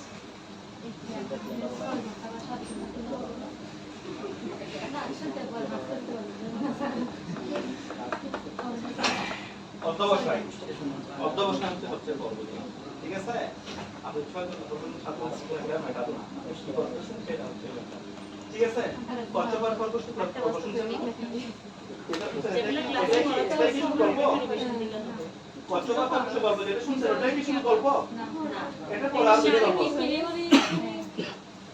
কচ্ছপাত খরগোশের গল্প আমরা কতটুকু জানি? আমরা জানি কতটুকু? খরগোশ দ্রুতগামী প্রাণী, আগে চলে গেছে, কচ্ছপ ধীরে ধীরে যাচ্ছে। এখন ঘুমাচ্ছি যে সেজন্য আর কি। কচ্ছপ খরগোশ যখন ঘুমাচ্ছিল তখন কচ্ছপ আগে। কচ্ছপ আগে চলে গেছে। তাহলে এই ক্ষেত্রে কি করছে? এই ক্ষেত্রে হচ্ছে খরগোশে বোকামি করছে। বোকামি করছে বলতে সে তার বুদ্ধি আছে কিন্তু সে বুদ্ধি সঠিক ইউজ করে নাই। আপনার ব্রেন আছে, আপনার মেধা আছে, কিন্তু আপনার প্রপার ইউটিলাইজ করতে নাই। হ্যাঁ, তাহলে সেক্ষেত্রে কিন্তু আপনার ডেভেলপ হবে না। প্রপার ইউটিলাইজ যদি করতে না পারেন কি হবে না? ডেভেলপ হবে না। তাহলে প্রথমে যখন খরগোশ যখন দৌড় মারছে, কচ্ছপও দৌড় মারছে, কচ্ছপ বলতেছে খরগোশের সাথে আমি পারবো। হ্যাঁ, আমার তো কঠোর পরিশ্রম করতে হবে। কঠোর পরিশ্রম মানে অধ্যবসায়ের দ্বারা ওখানে কচ্ছপ এগিয়ে গেছে, হ্যাঁ খরগোশ পিছিয়ে গেছে। এই গল্পটা থেকে আমরা একটা মরণ আসলে কি মরণ আসলে কি তুমি অনেক দ্রুতগামী হলেও তুমি যদি মন যদি অলসতা থাকে তাহলে তুমি সাকসেস হতে পারবে না, ঠিক আছে? এখন 6 ঘন্টা পড়বো না 5 ঘন্টা পড়বো 12 ঘন্টা পড়বো, দিস ইজ নট ম্যাটার। আমি যদি 2 ঘন্টা পড়লে ওভারকাম করতে পারি, হঠাৎ 2 ঘন্টা পড়লে না, 2 ঘন্টা পড়লে না, কারণ আমরা আপনাদেরকে সিলেবাস ছোট করে দিয়েছি। সিলেবাস ছোট করে দিয়েছি বলতে কিরকম, শুধু সাবজেক্ট ওয়াইজ শুধু ক্লাস ওয়াইজ সিলেবাস করে দিয়েছি, কিন্তু এই সিলেবাসগুলো এই যে দেখেন এখানে যে পয়েন্টগুলো আছে, এখানে আমি যে পয়েন্টগুলো বলতেছি প্রত্যেকগুলোর একটা একটা ডেসক্রিপশন আছে। এক একটা ডেসক্রিপশন হচ্ছে 12 থেকে 15 লাইন। মানে যেমন মনে করেন আমি পার্সোনাল স্কিলটা বলতেছি, অবজারভেশনটা বলতেছি, তাহলে অবজারভেশনের আন্ডারে 4টা পার্ট আছে। হ্যাঁ, এই 4টা পার্ট একটার বর্ণনা হচ্ছে যে প্রায় 10 থেকে 12 লাইন, তাহলে ওই 4টা পার্টের বর্ণনা কত 40 লাইনের মতো।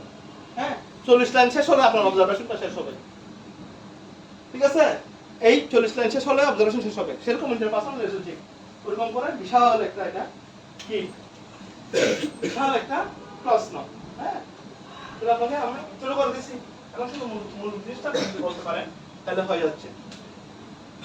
তাহলে গল্পটা প্রথম হচ্ছে যে ওইটা, দ্বিতীয়টা কি জানেন? দ্বিতীয়টা হচ্ছে যে পাহাড়ের মধ্যে দিয়ে যাচ্ছে, পাহাড়ের মধ্যে দিয়ে। ওই সময় তো তখন কচ্ছপ ফার্স্ট হয়েছিল, এরপর একটা প্রতিযোগিতা, পানির দিয়ে পাহাড়ও আছে পানিও আছে, পানিটা হচ্ছে লাস্টে, দ্বিতীয়টা হচ্ছে পাহাড়। পাহাড় বলতে এখন কত যেভাবে পাহাড় উঠতে পারবে, কচ্ছপ সেরকম পাহাড় উঠতে পারবে না পারবে না। কচ্ছপ কিসের জন্য রাজা? পানির জন্য রাজা, পানিটা আস্তে আস্তে পরে। এখন খরগোশ কচ্ছপ যখন ফার্স্ট হয়ে গেছে তখন কচ্ছপ ভাবলো এভাবে ফার্স্ট হয়ে লাভ কি, আমার সঙ্গে পিছনে ফেলে আমি ফার্স্ট হয়ে লাভ আছে, লাভ নেই। হ্যাঁ, তখন খরগোশ বলতেছে কি আমি আরেকটা প্রতিযোগিতার ব্যবস্থা করবো, আরেকটা প্রতিযোগিতা। ওটার মধ্যে হচ্ছে যে কি হলো, পাহাড়ে, পাহাড়ের মধ্যে কচ্ছপ উঠতে পারতেছে না, খরগোশ দুলাবে পাহাড় পার করে ফার্স্ট হয়ে গেল। হ্যাঁ, কচ্ছপ যাচ্ছে, কচ্ছপ পড়ে গেছে। হ্যাঁ, তাহলে এইটা থেকে বলা হচ্ছে কি, এই গল্পটা থেকে বলা হচ্ছে কি, মানে যদি ক্রিটিক্যাল সিচুয়েশন হয় তাহলে সেক্ষেত্রে যে মেধাবী সে কিন্তু অবশ্যই আগাবে, যে দ্রুতগামী সে কিন্তু অবশ্যই আগাবে। তৃতীয় নম্বরে গিয়ে পানির মধ্যে পড়ছে, খরগোশ যাইতে পারে না, কচ্ছপ দৌড়ে পারে গেছে। হ্যাঁ, তারপর ওইখানে গিয়ে কচ্ছপ ফিল করতেছে কি একা একা পাস করে কোনো লাভ নাই। হ্যাঁ, সঙ্গী সাথে সবাইকে নিয়ে পাস করলে একটা লাভ আছে। তাহলে এখানে ক্লাসের মধ্যে যদি আমি অবজারভেশনের কথাটা বলি, শুধু যদি রাজ্জাক ভাই বলে অবজারভেশনটা আর বাকি যদি 25 জনে যদি বলতে পারে না তাহলে হবে হবে না। আমি চাচ্ছি 25 জনেই অবজারভেশন সম্পর্কে জানো, সেই কারণে আমাকে কি করতে হবে, স্পর্শ করে দেখতে হবে। কি করতে হবে? স্পর্শ করে দেখতে হবে। এই স্পর্শ করে দেখাটার অর্থ কি? পালপেশন। কয়টা জায়গার মধ্যে আমরা পালপেশন দেখব? কয়টা সাইট অফ পালপেশন, মানে আমরা পালপেশনটা বেশি ইম্পর্টেন্ট হচ্ছে যে পালস দেখার জন্য। যেমন আমি দ্বীপের পালস যদি দেখতে যাই তাহলে আমি আমার যে আঙুলগুলো আছে এখানে 3টা আঙুল কিন্তু 3 রকম, তাই না? এখানে ফার্স্ট সেকেন্ড থার্ড আছে না? কিন্তু 3টা আঙুল কি করতে হবে? এই এই এই এরকম করে এটা সমান হবে, সমান হবে। যখন আমি পালস দেখবো তখন 3টা আঙুল সমান হবে, তাহলে আমি ফিল করতে পারবো। পালসটা কি করতে পারবো? ফিল করতে পারবো, স্পর্শ করতে পারবো। আবার এরকম শক্ত করে ছেড়ে দেবো, কিন্তু বোঝা যাবে আস্তে করে দেখতে হবে, ঠিক আছে? সামনে এসে দেখাতে ভালো হয়, পিছনে তো আমরা দেখতেছি না। বুঝতে পারো? হ্যাঁ, কি করবে কি? সবাই একবার করে পালস করেন তো, যা যা পালস হয়েছে ফিল করতে পারেন কিনা দেখেন তো একটু। সবাই ফিল করতে পারতেছেন? কেন? জি স্যার, এগুলাই পারতেছি আঙ্গুলটা একটা জি না ওই দিকে এক আঙ্গুল দিকে এরকম না বলেন সবাই পাচ্ছেন? পারা নাই কে? পারেন নাই? আপনি পারেন নাই কেন? আমরা যে এই যে পালপেশনটা আছে না, এটা আছে হচ্ছে কিসে? অবজারভেশনে। আমরা যখন কোনো একটা জিনিস অবজারভেশন করতে যাব তখন আমরা 4টা জিনিস দেখব। কি কি? ওই 4টা জিনিস হচ্ছে কি কি? একটা হচ্ছে palpation, auscultation, inspection, percussion, inspection, inspection, palpation, percussion. এখন আপনি কি পাচ্ছেন না? না, হ্যাঁ, দিছে বুঝতেছেন না। তাহলে দিছে বুঝতেছেন না কেন? তাহলে তিনটা আঙ্গুল সমান হয়নি। তিনটা আঙ্গুল যদি সমান হয় তাহলে না, এখানে না, এখানে। হ্যাঁ হ্যাঁ, ইয়েস। তাহলে এই জিনিসটা দেখবেন কোথায়?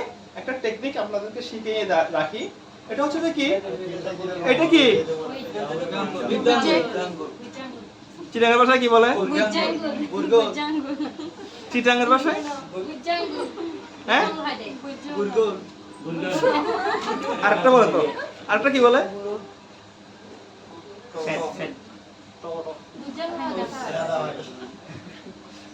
আচ্ছা, যাই হোক, এটা হচ্ছে থাম ফিঙ্গার, বৃদ্ধাঙ্গুল, তাই থাম।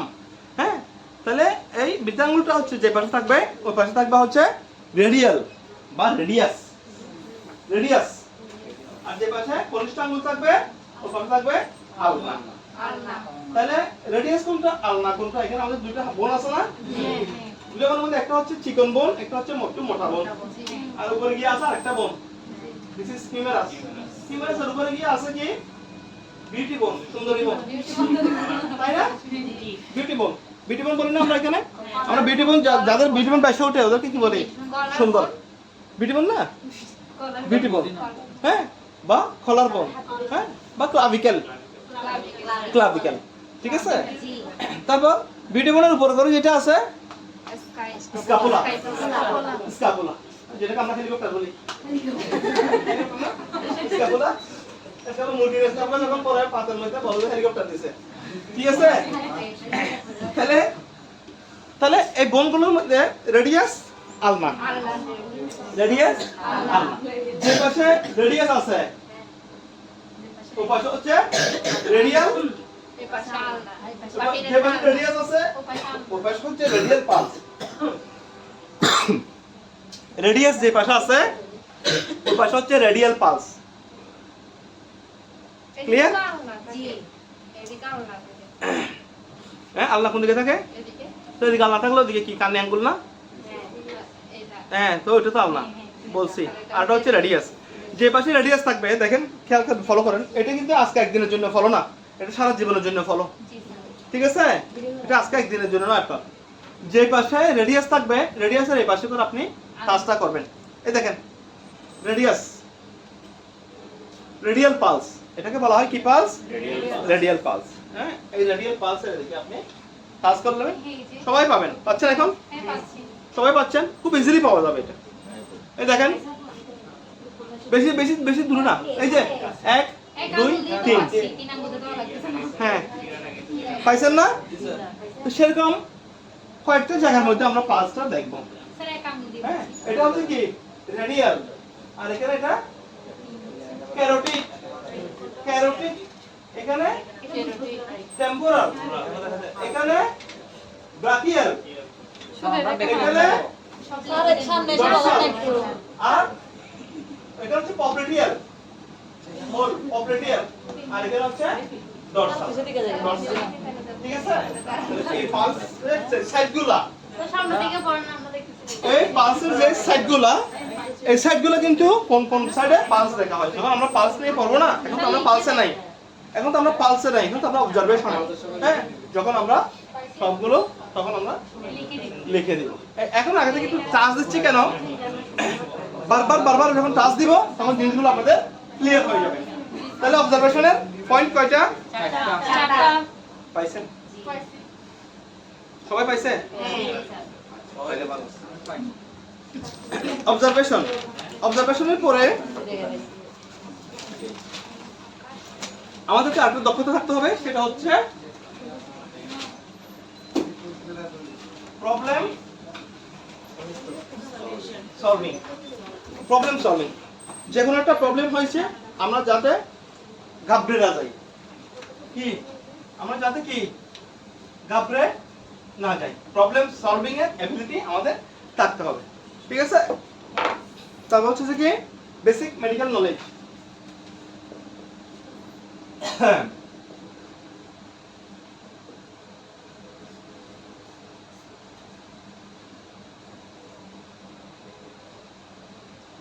Basic medical knowledge,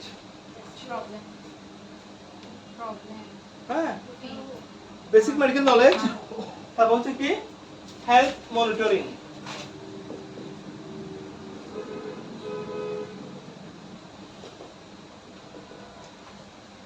basic medical knowledge বলতে ওষুধ সম্বন্ধে আপনাকে কিছু জ্ঞান থাকতে হবে, হ্যাঁ মেডিকেল সম্বন্ধে কিছু জ্ঞান থাকতে হবে।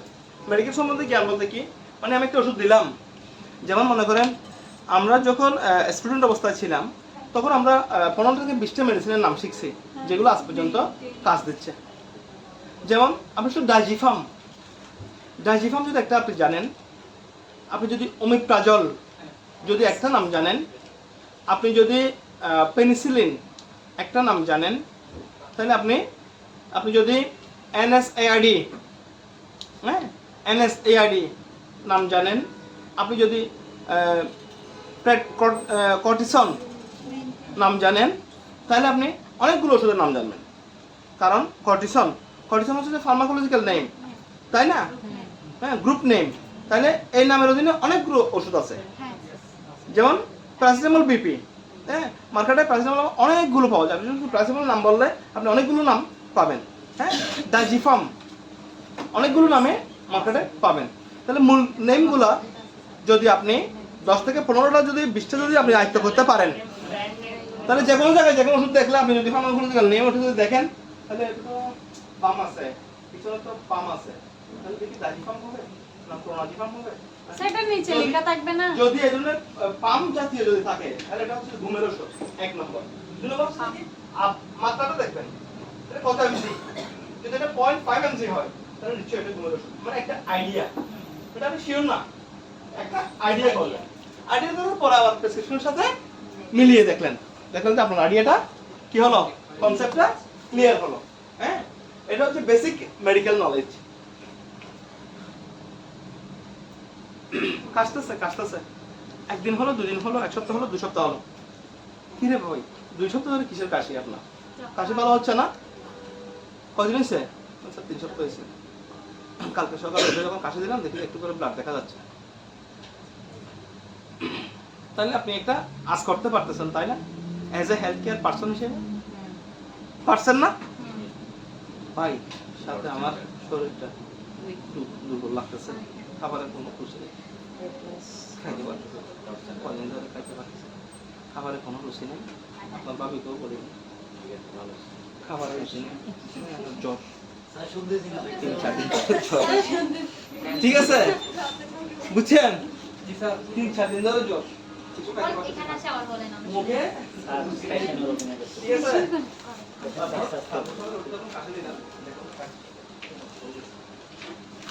ঠিক আছে।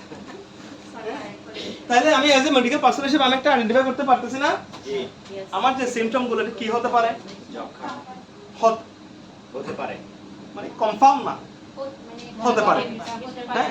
তারপর আপনি কি করলেন, আচ্ছা ঠিক আছে আপনি একটা কাজ করেন, কাউকে বললেন না, কালকে সকালে উঠে আপনি যাওয়ান সকালে বক্ষব্যাধি ক্লিনিকে চলে যাবেন, হ্যাঁ গিয়ে ওখানে একটা কফ টেস্ট দিয়ে আসেন, ঠিক আছে।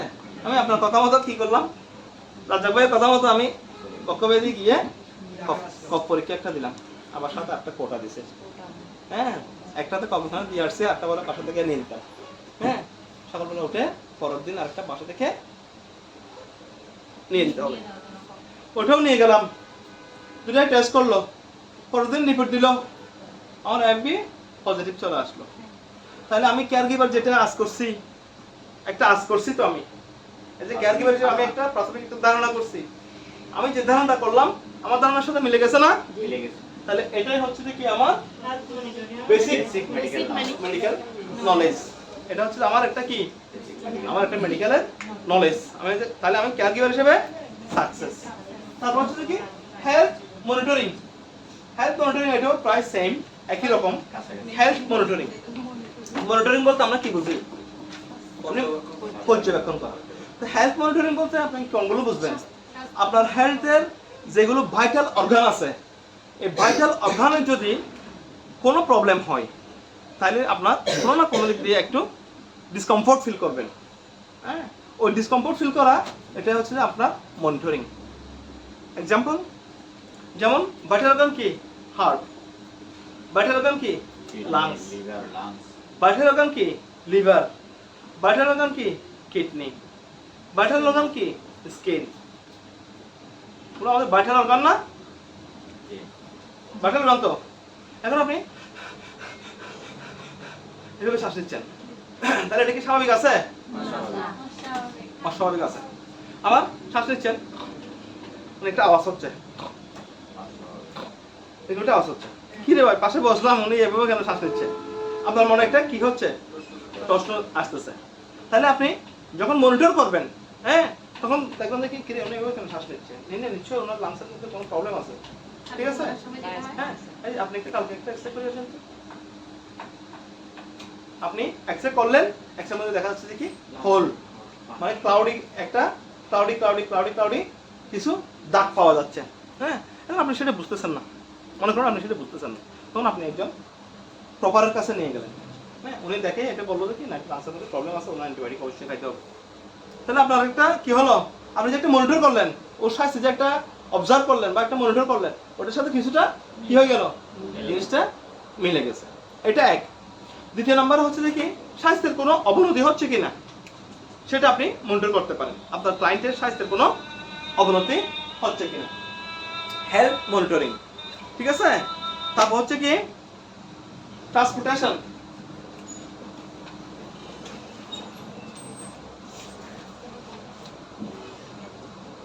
Transportation, adaptability, hygiene care.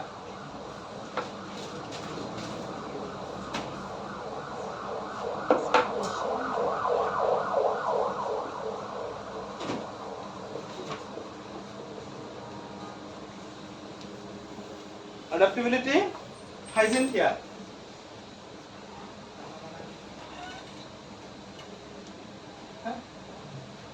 Transportation. Transportation বলতে আমরা কি বুঝি?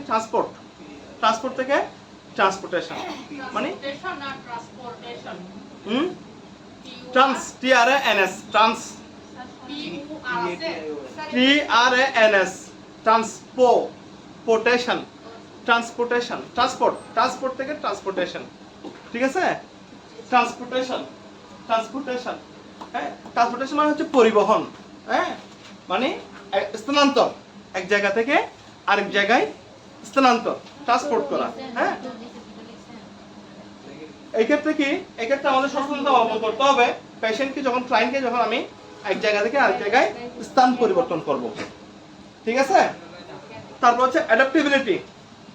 অ্যাডাপ্টিবিলিটি হচ্ছে কি, অ্যাডাপ্ট মানে কি অর্জন করা, তাই না? অ্যাডাপ্টিবিলিটি বলছে কি আমি যে কোনো একটা সিচুয়েশন কিভাবে আমি অ্যাডাপ্ট করতে পারি, অ্যাডাপ্ট কিভাবে করতে পারি, হ্যাঁ, যে কোনো একটা সিচুয়েশন, অ্যাডাপ্টিবিলিটি। তারপর হচ্ছে কি হাইজিন কেয়ার, আমি একটা কেয়ার দিব। ঠিক আছে? আমার এখানে হাতটা মনে করেন এখানে স্যান্ডেলের মধ্যে ধরছি, ধরার পরে ট্যাবলেট একটা সিরে পেশেন্টকে খাওয়াচ্ছি, হবে না? হবে না, কোনো কারণে আমি এখানে চুল পেয়েছি। ঠিক আছে? ওই হাত আমি ওয়াশ করে নেই, এই হাতে একটা ট্যাবলেট ছিঁড়ে পেশেন্টকে দিলাম, হবে না? হবে না। তাহলে আমাদের প্রত্যেক কাজের আগে কি করতে হবে? হাইজিন মেনটেন করতে হবে। ঠিক আছে? হাইজিন মেনটেন না করে কিন্তু আমরা কোনো কাজ সম্পন্ন করতে পারবো না। তারপর আমাকে হাইজিন কেয়ারের যেরকম নলেজ থাকতে হবে, সেরকম নলেজ থাকতে হবে ফার্স্ট এডের।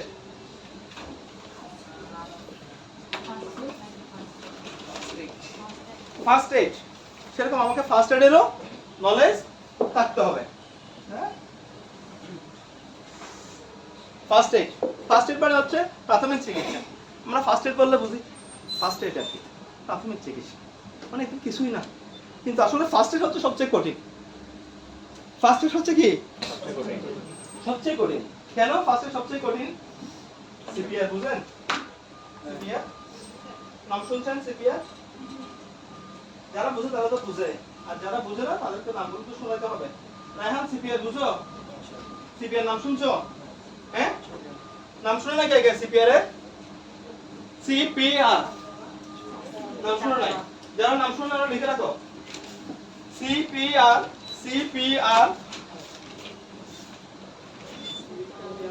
সিপিআর হচ্ছে যে কার্ডিও পালমোনারি রিসাসিটেশন। লিখে দেন স্যার।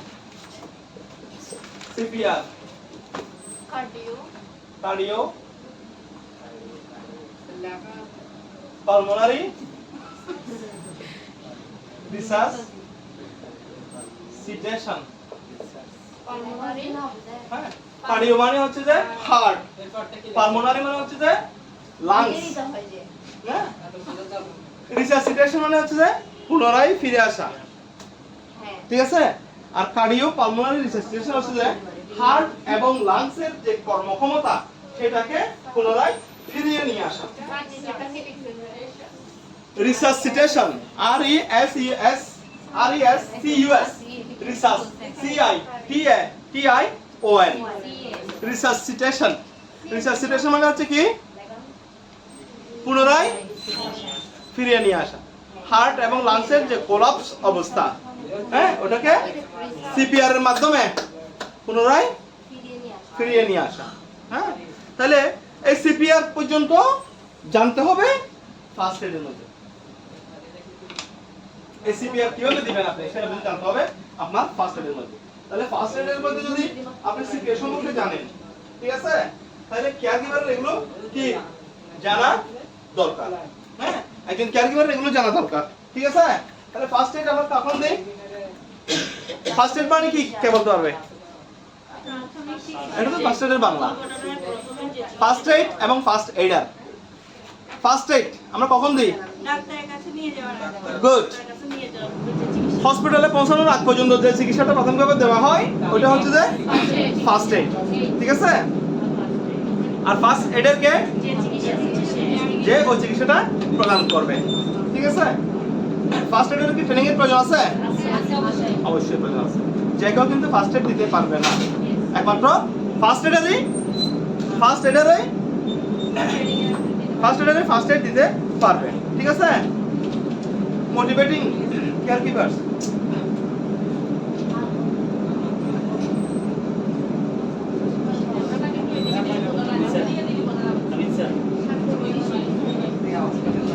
মোটিভেটিং কেয়ারগিভার, হ্যাঁ, কেয়ারগিভার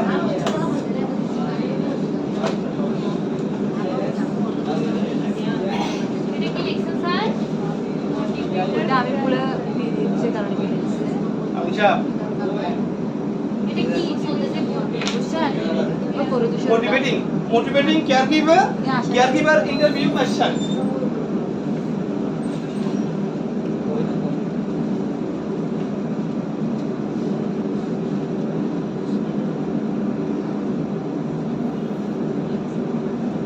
কেয়ারগিভার ইন্টারভিউ কোশ্চেন, ঠিক আছে। Motivating caregiver interview question. আর হচ্ছে যে ম্যানেজিং মেডিকেশন।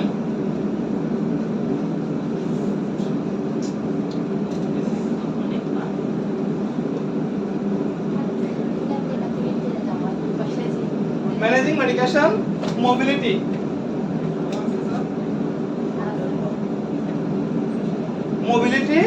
এবং able to accept help।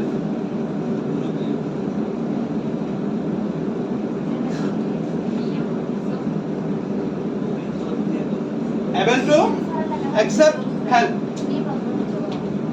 ঠিক আছে। স্যার এখন বলছেন না। যেটা বলছেন আচ্ছা, তাহলে মোটিভেটিং কেয়ারগিভার, একদম না বলতে স্যার। কেয়ারগিভারের মোটিভেটিং পাওয়ার থাকতে হবে। মোটিভেটিং পাওয়ার মানে আমি একজনকে, হ্যাঁ, রাজ্জাক ভাই আমাকে একটা কিছু বললো, আমি রাজ্জাক ভাইকে মোটিভেট করার যে একটা ক্ষমতা, আমার ক্লায়েন্টকে মোটিভেট করার যে একটা ক্ষমতা, ওটা কিন্তু আমার থাকতে হবে। Caregiver interview question. অনেক সময় দেখা যায় কি আমরা যখন কোনো পেশেন্টের ইন্টারভিউ নিই, ইন্টারভিউ কেন নিই? ডাটা কালেকশনের জন্য। ডাটার মধ্যে কিরকম ডাটা আছে? ডাটা অনেক রকম ডাটা আছে না? জি। যেমন আপনার হেলথের ডাটা নিতে পারতেছি, আপনার বিভিন্ন রকম ডাটা আমরা ফিল আপ করি না, পেশেন্টের first history, present history, previous history, এগুলো ডাটা ফিল আপ করি না। ডাটা কালেকশনের জন্য আমার কি দরকার? ডাটা কালেকশনের জন্য কি দরকার? ইন্টারভিউ কোশ্চেন দরকার। এই ইন্টারভিউ কোশ্চেন করতে গেলে আমার দুই ধরনের কোশ্চেন চলে আসে। একটা হচ্ছে ওপেন এন্ডেড কোশ্চেন, একটা হচ্ছে ক্লোজ এন্ডেড কোশ্চেন। আপনারা কি জানেন ওপেন এন্ডেড কোশ্চেন কি? ওপেন এন্ডেড কোশ্চেন হচ্ছে যে ক্লায়েন্টের নিকট প্রশ্ন ছুড়ে দেওয়া, ক্লায়েন্টকে প্রশ্ন ছুড়ে দেওয়া, উনি যেরকম খুশি সেরকম আনসার দিতে, ওটা হচ্ছে ওপেন এন্ডেড কোশ্চেন। আর হচ্ছে close ended question. Close ended question বলতে আমি কোশ্চেনটা করব এমন ভাবে করব, একটা বক্স রেখে করব, পেশেন্ট শুধু আমাকে আনসার দিতে পারবে ইয়েস অর নো, তার বাইরে কোনো আনসার দিতে পারবে না। যেমন আপনার নাম কি? হ্যাঁ, জান্নাতুল নাইমা। জান্নাতুল নাইমাকে আমি একটা প্রশ্ন করতেছি, জান্নাতুল নাইমা আপনি বাসা থেকে কেমনে আসছেন এখানে? হ্যাঁ, বাস কি আপনাকে একদম রেজিস্ট্রেশনের সামনে নামা দিছে? তাহলে আপনার উত্তরটা হয়েছে। আপনি, আমার প্রশ্নটা ছিল কি রকম দেখেন, আমার প্রশ্নটা ছিল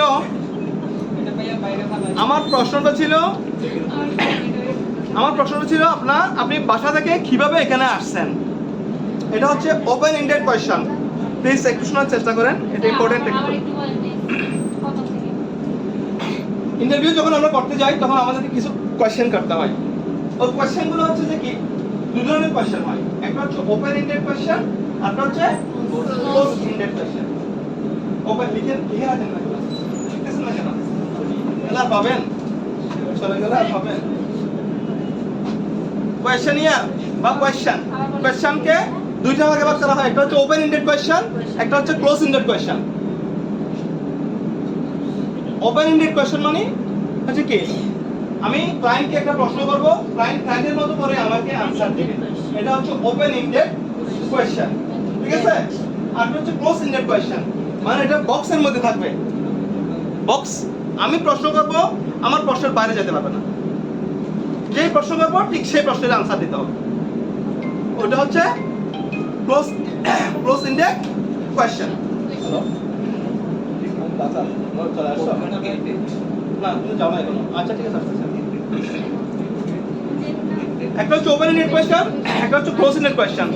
তাহলে ওপেন এন্ডেড কোয়েশ্চেন হচ্ছে কি, আমি জান্নাতুল নাইমাকে প্রশ্ন করছি আপনি বাসা থেকে কেমনে আসছেন, বলেন। গুড গুড গুড, হ্যাঁ, হেঁটে চলে আসছেন।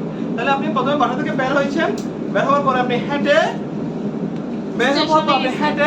স্টেশনে গেছেন, ওখান থেকে গাড়িতে করে মোড়কপুর আসছেন, মোড়কপুর থেকে আবার হেঁটে এসডিএসে আসছেন, আপনি এইভাবে আসছেন। তাহলে এখানে বর্ণনা মানে ডেসক্রিপটিভ হয়ে গেছে সেটা, তাই না? এটা হচ্ছে যে ওপেন এন্ডেড কোয়েশ্চেন। আমি আপনাকে প্রশ্ন করছি, প্রশ্নের ধরনটা ছিল ওইরকম। আর আমি যদি আপনাকে প্রশ্ন করি আপনি কি বাসে আসছেন না হেঁটে আসছেন? বাসে, এক কথাই শেষ।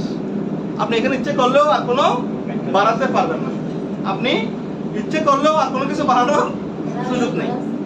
আপনি কি, আবার যদি এটা আমি এভাবে করি, আপনি কি বাসে আসছেন না হেঁটে আসছেন, তাহলে আপনার প্রশ্ন হয়তো বাসে নয়তো হেঁটে, এটা হচ্ছে ক্লোজ এন্ডেড কোয়েশ্চেন।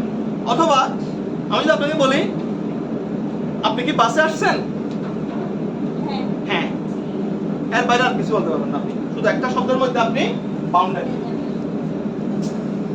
একটা শব্দের মধ্যে হ্যাঁ অথবা না, এটার মধ্যে আপনি বাউন্ডারি। এটা হচ্ছে ক্লোজ এন্ডেড কোয়েশ্চেন, মানে এটা ক্লোজ করে রাখছি, আপনাকে কিছু বলার সুযোগ দিই নাই, এটা হচ্ছে ক্লোজ এন্ডেড কোয়েশ্চেন। আরেকটা হচ্ছে আপনাকে বলার অনেক সুযোগ দিচ্ছি আমি, এটা হচ্ছে ওপেন এন্ডেড কোয়েশ্চেন।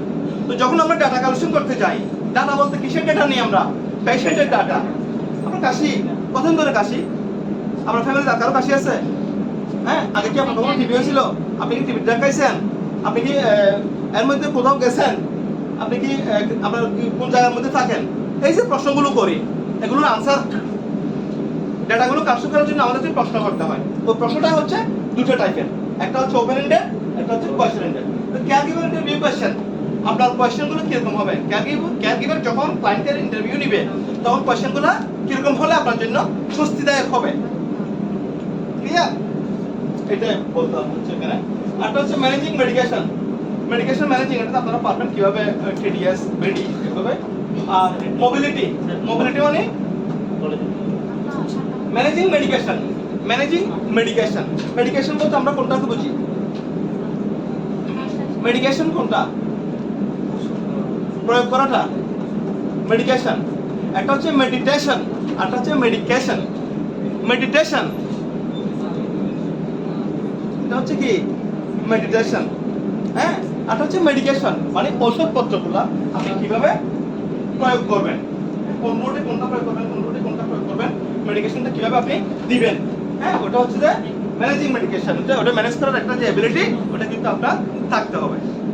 তারপর হচ্ছে কি মোবিলিটি, মোবিলিটি বলতে নড়াচড়া মানে স্থানান্তর, এক স্থান থেকে আরেক স্থানে পেশেন্টকে কিভাবে নিয়ে যাবেন। এখান থেকে আপনি ডায়াগনস্টিক সেন্টারে নিচ্ছেন পেশেন্টকে, কি হুইল চেয়ারে নেবেন নাকি ট্রলিতে নেবেন, কিভাবে আপনি স্থানান্তর করবেন, এমনভাবে স্থানান্তর করতে হবে, লিফটিং করতে হবে, শিফটিং করতে হবে যাতে পেশেন্টের কষ্ট না হয়। ঠিক আছে, able to accept help, able to accept help, হ্যাঁ, মানে হেল্প অ্যাকসেপ্ট, হ্যাঁ, অ্যাবল, অ্যাবল তো কি, হ্যাঁ, অ্যাবল তো কি সমর্থ, হ্যাঁ, অ্যাকসেপ্ট হেল্প, হ্যাঁ, হেল্প সাহায্য গ্রহণ করা একটা ক্ষমতা, হ্যাঁ, থাকতে হবে আপনার। তো এতক্ষণ ধরে যেগুলো বললাম এগুলো কি জানেন, কি বলছে এগুলা? Basic knowledge of care keeper, এগুলো হচ্ছে কি basic knowledge of care keeper. এখন আপনারা যদি বলেন স্যার আপনি যে পয়েন্টগুলো দিচ্ছেন এখানে ওই পয়েন্টগুলো প্রত্যেকটা ব্যাখ্যা দেন, আপনারা যদি লিখতে চান আমি তাহলে প্রত্যেকটা পয়েন্টের ব্যাখ্যা দিয়ে দিব। এগুলো একটা পয়েন্টের ব্যাখ্যা হচ্ছে 30 থেকে 40 লাইন করে, ঠিক আছে? গুগলে দেখে নিব। হ্যাঁ, বেশি লিখলেও ফেল হয়ে গেলে করে দেবো আর লাগবে এখান থেকে না অতগুলো তো দেওয়া যাবে না, আমরা শুধু রিসিভ করবো যেটা আমাদের প্রয়োজনে রাখতেছে। এখান থেকে প্রশ্নটা কিরকম হতে পারে যে একজন সাধারণ কেয়ার কিপারের সাধারণ নলেজ টোটালি করে না, basic principle of care keeper, basic knowledge of care keeper, care কিপারের বেসিক নলেজ কি, বেসিক নলেজ কি হতে পারে, পয়েন্টগুলো লিখলে হয়ে এই যাবে। পয়েন্টগুলো দিতে হবে। কয়টা পয়েন্ট বলতে হবে? 10টা দিলে। আরে আমরা তো এগুলো তো পয়েন্টগুলো দিছি আপনাদের, শুধু এগুলো তো বর্ণনা দিই নাই, এই পয়েন্টগুলো দিছি এগুলো কিন্তু বর্ণনা দিই নাই, ঠিক আছে? এগুলো কিন্তু আপনার বর্ণনা আছে, আর আমি যেগুলো বললাম ওই ওইরকম